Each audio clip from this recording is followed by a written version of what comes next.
Welcome back, everybody. Well, the time has come. It's time for us to review MegaManX 2. Stop! Wait a second. The time has come. The time has come? Wait a minute. What? Hold on. Just look at your hand in a couple of seconds.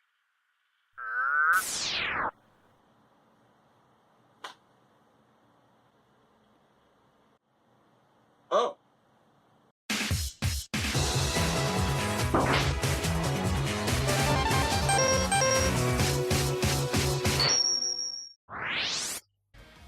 So yeah, I know we're only one episode into our whole MegaManX extravaganza, but lo and behold, it turns out while I was plotting this entire event, the new and improved MegaManX Legacy Collection just kind of snuck up on me and came out of nowhere. Yeah, kind of shocking. But be that as it may, I still went out day one and picked up a copy just to see what new things it had to offer. You know, in spite of the one collection that was already released many years ago. So yes, I'm going to be reviewing the MegaManX Legacy Collection and everything it brings to the table, such as unique exclusives, surprises, or in-game fixes it made to the games, or worst case, blunders that made them worse. But as a fun bonus, I'm also going to be creating this video not just as a review of the collection, but also as a small guide to the would-be traveling beginner who's never played or seen a MegaManX game before, and would maybe consider wanting to get started. The MegaManX games are very easy to play and easy to follow, and honestly I couldn't think of a better time to become a Mega Man fan, especially when it comes to the X series. It's full of great times, ambitious ideas, a lot of heartaches, and headaches, so strap in boys and girls and let's rock and roll and get on board with the MegaManX pain train. Also, keep in mind, guys, I'm only going to be talking about the PlayStation 4 version of this game specifically, so anything I talk about in terms of errors and glitches and things of that nature may not be present in your particular version. Or maybe they are, I don't know, let me know in the comments. Anyway, let's get started. The collection, as you see here, comes in 2 separate discs, but fear not, my friend, they are indeed part of the same package, so don't worry, you are not going to be buying 2 different games. You can put down the anxiety medication, I just saved you the worry. If you're new to the series as a whole, you're probably just about to ask, okay, what exactly am I dealing with here? Just how many games are there? The MegaManX series as a whole contains in total 12 games, not counting different versions, but for the sake of consistency, Capcom decided to add only in the mainline X games. So, on the first disc, you will be getting MegaManX 1, MegaManX 2, MegaManX 3, the Super Nintendo edition, and MegaManX 4, the PlayStation edition. On disc 2, you will be getting MegaManX 5, MegaManX 6, and MegaManX 8, and that's it. The games that are not included in this collection are as follows: Mega Man Maverick Hunter X, the PSP remake for the original game, Mega Man X Command Mission, the story-based adventure RPG, and lastly, neither of the Mega Man Extreme games released for the Game Boy Color. But if Capcom wanted to, I guess, well, you know, they could do a Legacy Collection 3, I don't know, it could happen. Maybe. Anyway. To add to the growing list, yes, you are indeed only getting Mega Man X 1 through 8. However, in an attempt to go above and beyond, Capcom also included several language-changed versions for each game, including the original Japanese titles for you speedrunners out there. Among the assortment of gaming greatness, I mean, wowza, there is a ton of extra features, some of which has never been seen in high quality, or even ever. In the museum section, you can find a ton of cool stuff from the Day of Sigma 20-minute cartoon, which is a prequel to the series leading right into the first game, an art gallery featuring hundreds of original artworks from the games rendered in high quality, which also include dossiers on all of the characters, including the villains, adding some more information to the Mega Man X lore. You can also view all of Mega Man X's merchandise that was made over the years of its creation. It's good stuff, check it out. Also, among the goodies are trailers for all of the games, all of the soundtracks which are already unlocked and ready to be listened to, but probably the most eyebrow-raising addition to this collection is the Rookie Hunter mode options. Okay, so like I said in my first Mega Man X review, these kinds of games can be pretty hard for a kid or an inexperienced X player. So Capcom decided to add this Rookie Hunter mode, which for all 8 Mega Man X games can make them absurdly easy and flat out break the games in your favor, such as reducing damage intake to practically nothing, if not just nothing, and sometimes falling into a death pit will just have you automatically teleport to the nearest cliffside. So challenge be gone, everybody's a winner! Now, I know most people are probably snickering and face-palming, and yes, understandably, because like with most early games, if you wanted to succeed or get better, you needed to practice at them and, you know, get goodish and stuff. and Rookie Hunter mode pretty much eliminates any need for that. But you want to know what? I recently learned from a few of my followers who have crippling disabilities that they love that this mode was added because, again, these older games sometimes require quick man reflexes to bypass obstacles or just to play well. It can make these games practically impossible for anyone who's handicapped to play them, especially if they really want to, and you know what? This mode is perfect for them, and it does allow them to play and enjoy these games like everyone else without much stress and asking too much of them. And I think personally that is fantastic, because at the end of the day, everybody deserves to have a damn good time and enjoy these games. But hey, or if you just plain suck at these games and you don't want to try, well then have fun, kiddo, I won't judge. One of the neater aspects of this collection that I think added even more replay value, assuming you're just one of those completionists that want to get more bang for your buck, the Legacy Collection added all of these optional medals / trophies that you can acquire by playing each game and accomplishing certain conditions. Some of them are pretty simple to get just by playing the game naturally, and you may unlock them as you go. However, some of them are a little trickier, but if you're a veteran MegaManX fan, it's not going to be hard to accomplish them. Oh, that's unfortunate. If having all the mainline X games upscaled in HD 1080p goodness wasn't enough, Capcom actually added a brand new playable mode specifically just for this collection, called the X Challenge. This mode features 10 stages of 3-round boss fights with not one, but 2 Maverick Reploids from Mega Man X1 through Mega Man X6 jam-packed in a single room for you to try and defeat. And guys, I'm not even gonna wait to tell you, I really ended up actually hating this mode. When I first saw the trailer for it, I actually was kind of excited for it because once again, on paper, this sort of thing sounds like an awesome idea. However, it's all in the execution where these things either prove to be exciting and awesome, or where they fall flat on their face and you end up asking, how did everything in life go so wrong? This part of the game was advertised as one of the selling points because it also showcases X's new armor for the event. It looks kind of cool in design, but really, it's just a recolor of the Ultimate Armor with less features. And believe me, if you play this mode, they are features you are sorely gonna miss. First of all, you have the option of playing on easy or normal. Assuming you chose normal like the rest of us would probably do, you will be presented with the option of choosing only 3 sub-weapons to take with you for the 3 rounds. Or if you're feeling super confident and or just really hate yourself, you can choose to take nothing and you will also be without the new fancy armor, save for the shoes. And now, equipped with only 3 lives, 3 sub-weapons, or just your wits, you've got to take on 2 bosses at the same time for 3 rounds. So that's 6 Mavericks in total. Oh god. Oh god! What the Okay, what pinhead programmed these boss fights? Did they even really play test any of this crap? If so, I want hardcore evidence because these fights are broken beyond belief. Now, my initial thought was that we were going to be fighting the Mavericks as they were presented in their respective games. Well, I was half right, but for some reason the programmers decided to alter the health bars, the damage intake, the damage outtake, and the weakness effectiveness of all the bosses. So now, not only am I playing as a version of X that personally I think is a little gimped, considering his SNES variation has an ability to deal double damage while using the dash and the buster at the same time, which this one does not, but I'm now fighting Mavericks I know well enough, but now with more health than they should have, and no selling defenses that would make the Undertaker blush. It's unbelievable how much harder this is than it looks. But if it were just 1 round, fighting a single pair and then moving on to the next, I probably wouldn't have minded as much, but herein lies a much bigger problem. You have only 3 lives and 3 weaknesses to win these 3 rounds, and if you mess up big in between at any time, then you are just plain screwed for more than a few reasons.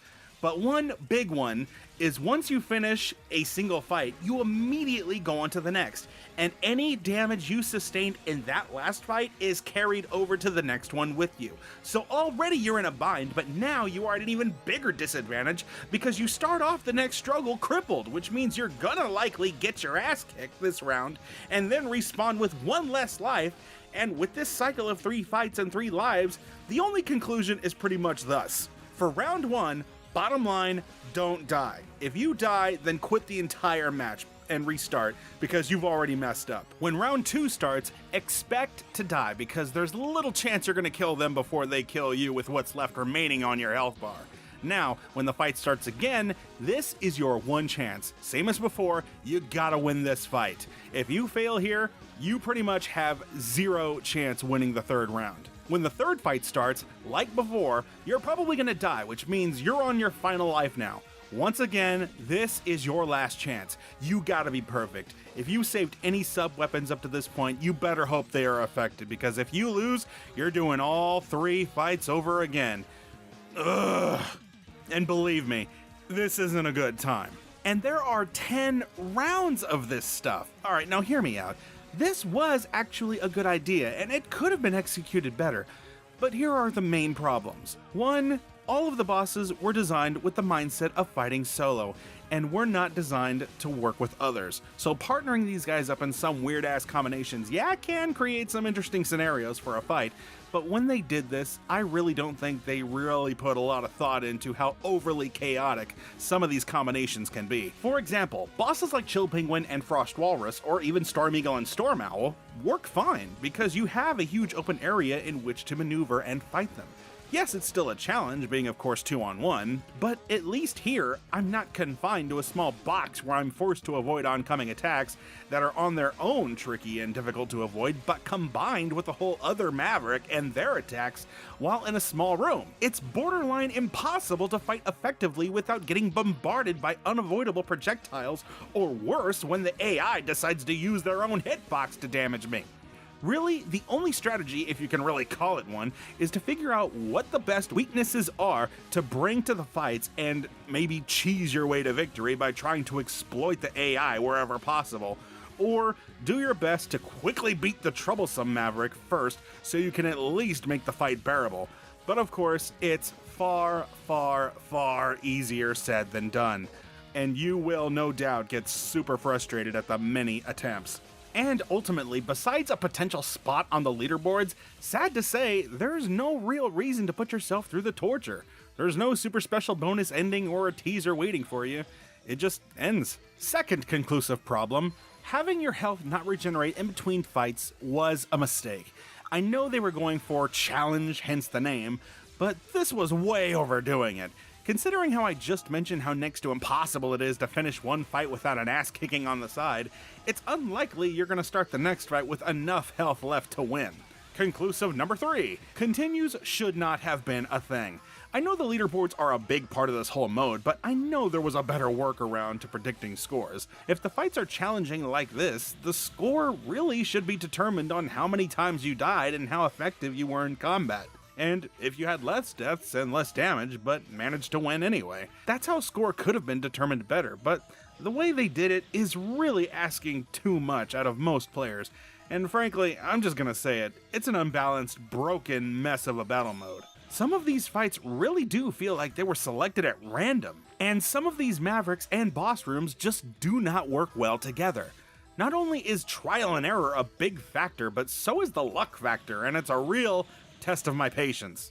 Bottom line, the X challenge was a neat idea, and I'm sure some people got their rocks off at the insanity, but I really think there's some serious balancing issues, and I don't think I'm alone in that thought process either. I guess that's a little comforting.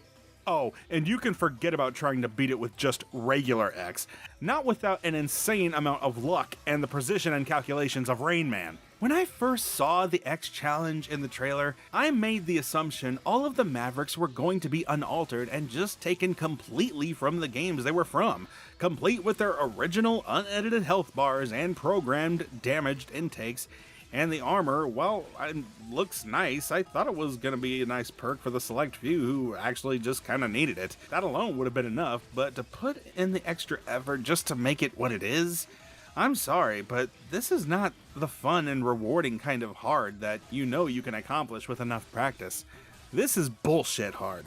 The kind where, yeah, practice can help, but ultimately, you're going to be relying too much on the luck of the AI being stupid or merciful, and or trying to use unorthodox tricks. While yes, I know there have been people who have managed to beat this entire mode, I'm willing to bet money that they will tell you themselves that it wasn't a good time. Ugh, anyway, moving on. Let's talk about the games in the collection themselves. Now, I am not going to do a full-on review of all of these games right here in this video. Not only would that take too long, but I'm already doing a review series on each game, and have finished the first game already. But for the beginner out there watching this video, let me give you a brief rundown of how to get started and what you should expect in each of these games, as they are to be taken just a little bit more serious than the previous franchise. If just a little. To start things off, go to the museum and watch the Day of Sigma cartoon. As I said, it's a 20-minute animated OVA, but it's also the true origin of the series at its earliest, giving you the story to know as you go into the first game, which should be Mega Man X1. Not only is it the first game, it's also probably the simplest, as it eases you into the mechanics and doesn't ask too much of the player, but only that you be observant and willing to explore and not just head from point A to point B. Hint, hint, there's optional secret upgrades, and if you want to have an easy time, I would make them a priority. All in all, the rest of the games are modeled after this one and build upon it, so if you end up not liking this one, sad to say, there's little the rest is gonna do for you. Mega Man X2. It follows the same rules as X1 to a T, but is also a follow-up story, so like with all of these games, playing them in order is kind of a given. New villains, specifically the X-Hunters, will show up in certain levels as optional fights, so if you want to have the canon ending and maybe an easier time getting to the ending, I would recommend making these dudes' deaths a priority. Look up a guide if you have to. All in all, play the rest of the game like the first one, and you should have an easy time. Mega Man X3, truly the ambitious one. If you don't have the reflexes of a jungle cat and the speed of a mongoose, then you're in for a world of pain. But bottom line, find all the secrets, period, and ignore these red ones. Beat this asshat with the sparkly lines, bring Zero to this screen, and fight this flying boss, and if you followed all of that, you should have a good time. Mega Man X4, the first upgraded Mega Man X game for the PlayStation era in terms of looks, but a big step down in challenge, so not a bad game for beginners either. Play as X or Zero, pick your favorite, or pick both, I don't know, you make your own decisions, you're a big boy. X is rocking the same moves as usual, and Zero just has a lightsaber, and all of the cutscenes. Why? Watch my first Mega Man X review and you'll probably find out why. All in all, not a terrible game, but it is good for a laugh. Mega Man X5, pick X. Mega Man X6, definitely the Zelda 2 of the series. This game has got a lot of RPG elements similar to Zelda 2 and Symphony of the Night, with some backtracking, so grinding blue and green experience orbs as well as saving people's lives is a must if you want to become stronger and equip nice perks to the characters, especially if you want to make the harder fights less hard and the level terrain easier to traverse. Or you can just cheat and use the ultimate armor to cheese your way to victory. I don't know, it's your game, do whatever you want. This entry is a bit of a polarizing one, and a bit of an oddball for certainly causing an interesting, if a little bit of an unwarranted divide in the disagreeable community for a lot of strange reasons. Don't get me wrong, it's a very different kind of Mega Man X game. It's a good game, but it's weird. Mega Man X7.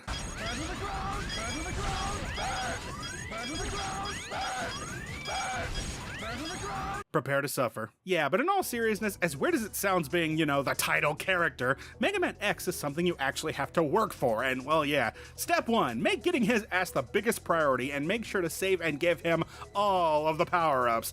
These guys here are literally just going to be your means to an end, and they don't deserve upgrade love. Step 2. Mega Man X8. It took a lot of familiar ideas from the past games and took some of their best stuff, adding it here. There's a new shop where you can spend currency to buy major upgrades. Still, exploring is still a must, and if you need cash, prepare to grind. Bring Axel to the Scaravich stage and use his sub-weapon laser to milk the cash flow from this walking mechanoid and watch him make it rain. Yeah, money! All in all, the ports for the most part are really good, but some are not perfect, and I don't know if this was just me, but as when it came to Mega Man X1 through 3, there were some interesting bugs. Occasionally, later in the game, the screen would have some weird fidget mishaps, and even the graphics for some of the weapons looked a little weird.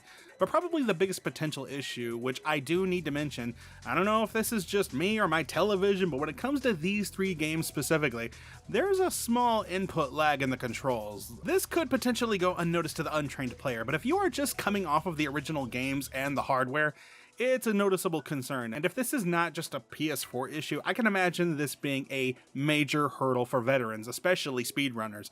Not gonna lie, there were moments I had fallen into a death pit simply because the input lag caused me to jump later than I had planned. Hopefully, these are isolated problems and ones that can be patched down the line, if people complain to Capcom enough. But regardless, the games are still very functional and playable. There have also been some minor changes to some of the individual games as well. For example, in Mega Man X5, all of the Mavericks had their names changed to the Japanese translation, so no more Duff McWhalen or Grizzly Slash. Instead, it's Crescent Grizzly. I don't know. The name has all the awe-inspiring fear of a Pillsbury Doughboy now. You'd think they could have got away with keeping that one. For those that don't know, a few of the Mavericks were named after Guns N' Roses members, and I guess someone in their legal department didn't like it. But really, the names kind of didn't mesh with the ones that the Mavericks are usually given, so I guess it's no big loss. And for Mega Man X6, the intro and ending themes have been completely changed to some new generic tunes, probably for licensing reasons. One notable improvement is that, especially for the later games, because of the hardware acceleration, load times have seriously gone down, and most stages don't even take full seconds to load up, which actually does improve the enjoyment of some of these games to my legit surprise. Another nice feature are the optional filters. You can make the games go from smooth to pixelated to a scanline TV emulation, and even adjust the resolution from 4:3 to smaller screen or even widescreen. Yeah, no. You can even adjust the background images. So all in all, even with some of the potential problems, the collection as a whole is still very much worth your time, as you're getting a whole lot of remastered games and new content for just $30. As far as collections go, this one has a ton of stuff to offer, and I am legit surprised at how much enjoyment I got out of it despite already owning these games individually. Sure, the X Challenge is a bit of a bust, and does need work, but beyond that, if you are a curious gamer looking for something new to play for an affordable price and have yet to dabble into the history of Mega Man X, this is a damn good place to start. Well, there you guys have it. That's my review of the Mega Man X Legacy Collection 1 and 2. As I said before, it's a good addition. I mean, if you're new to the franchise and you want to give it a shot, even amidst all the potential faults it may have, input delays and all that, it's still really good to try out. And the X Challenge may not be for everybody. I mean, I know I'm a top tier player, but honestly, I don't have the time to really get invested into all of that stuff, especially if there's no real good reason to do so. You guys can tell me in the comments what you think about it. I'm really tired. I'm gonna go and take a nap. A nap? You don't have time for a nap. Think of your followers. You've got reviews to make. Leave me alone. I'm tired. You're tired. I'm tired of you complaining. Now start editing. What do you think I am? One of those big-time YouTube channels that has like a team of people that can pump out this content weekly? I mean, come on, man. I'm just one man. Well, I tried. No point in hanging around here. Too much Sega crap in the room. Yeah, I'm gonna go see what Jane's doing. Damn it. Hey there everyone, did you like this video? If you did, why not give us a thumbs up and maybe leave a comment and watch some more of our stuff. Also, if you really want to keep up with the Brotherhood of Gaming, such as myself, William Morris, or Eugene, you should really follow us on our Twitters, links provided below, so you can see what's coming up in the future. And since, we have to play these games sometimes and record them, why not join us on our Twitch page where you can hang out with all of us as we do so and chit-chat about the games that we love so much. Lastly, if you want to help keep our dreams alive, you can support us in any number of ways, either by continuing to view our videos, like them, share them with all your friends and family and your peeps and your girlfriends, or you can also join our small Patreon and throw all your spare cash away. We'll even give you a shout out. Once again, thank you all and have a wonderful day.